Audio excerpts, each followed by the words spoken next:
Bilasizlarmi, 1912-yil 15-aprelda okean tubiga g'arq bo'lgan bahaybat Titanik kemasi ham aynan shunga o'xshash portdan jo'nab ketadi. Bu videoni umuman Titanikka aloqasi yo'q. Boshqa masala haqida bu video. Xullas, bugun Janubiy Koreyadan Inchon shahridan Xitoy Xalq Respublikasi orqali Qirg'izistonga hamda O'zbekistonga ushbu texnikalarimiz bizni logistika kompaniyamiz orqali jo'nab ketyapti. Ushbu texnikalarni butun holatda xavfsiz o'z manzillariga yetib borishini biz bo'ynimizga olganmiz. Xudo xohlasa, albatta kafolatini beramiz. Demak, 65 talik texnikamiz O'zbekistonni Namangan shahriga jo'nab ketyapti. Juda ham ajoyib texnika sotib olishdi. Egalariga qulluq bo'lsin. Nima deydi, ishlarini barakasini bersin. Xudo xohlasa ancha yil mehnat qiladi ushbu texnika egalariga. Balonlari ham yangi, mana mavlar uzilmagan ham hali. Xo'p, orqada bizni ikkita 145 talik Volvo texnikamiz turibdi. Bittasi Qirg'izistonning Bishkek shahriga, bunisi esa O'zbekistonimizga, ya'ni vatanga, Namangan viloyatiga xudo xohlasa ushbu texnikalar jo'nab ketyapti. Mana vatanimizga shunaqa texnikalar kirib boryapti. Ya'ni ishlar bu nimadan darak? Bu ishlar ko'pligidan, ya'ni o'sha vatandoshlarimiz shunaqa texnikalarni olib borib foydalanishyapti, ya'ni daromad qilishyapti, o'zlarini xizmatlarida ya'ni foydalanishyapti. Hammalariga daromadlariga Alloh baraka bersin.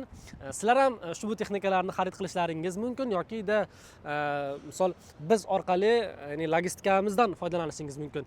Biz Arctic Holdings kompaniyasi sizga ushbu texnikalardan sotib olib berish imkoniyatiga egamiz hamda siz texnikalaringiz bo'lsa yetkazib berish imkoniyatiga ham egamiz. Bugungi ko'rib turgan texnikalaringizni biz yetkazib berishni, ya'ni o'z vazifamiz sifatida olganmiz. Xudo xohlasa ushbu texnikalarimizni 17 kundan 25 kun oralig'ida kirgizib yetkazib boramiz O'zbekistonga.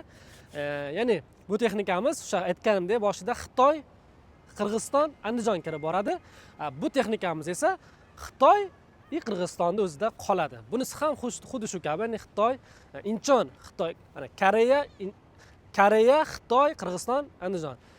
Juda ham ko'p vaqt olmayapti, yo'llarimiz ochiq. Hozir mana yaxshi tez yetib boryapti. Bu biz anaqalarga ham, mijozlarga ham yoqyapti, xudo xohlasa.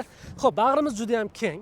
Kemalarimizda joy juda ham ko'p. Mana turibdi. Hozir bu yoqqa yana bittasini olib kelib qo'yamiz.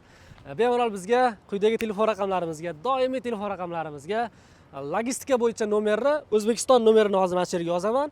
Janubiy Koreyadagi nomerni ham shu yerga yozaman. Siz O'zbekistonda bo'lsangiz, O'zbekistondagi telefon raqamlariga, Janubiy Koreyada bo'lsangiz, Janubiy Koreyaning telefon raqamlariga, xohlasangiz siz ikkalasiga ham WhatsApp, Telegram orqali yoki bo'lmasa to'g'ridan-to'g'ri qo'ng'iroq qilish orqali bog'lansangiz bo'ladi.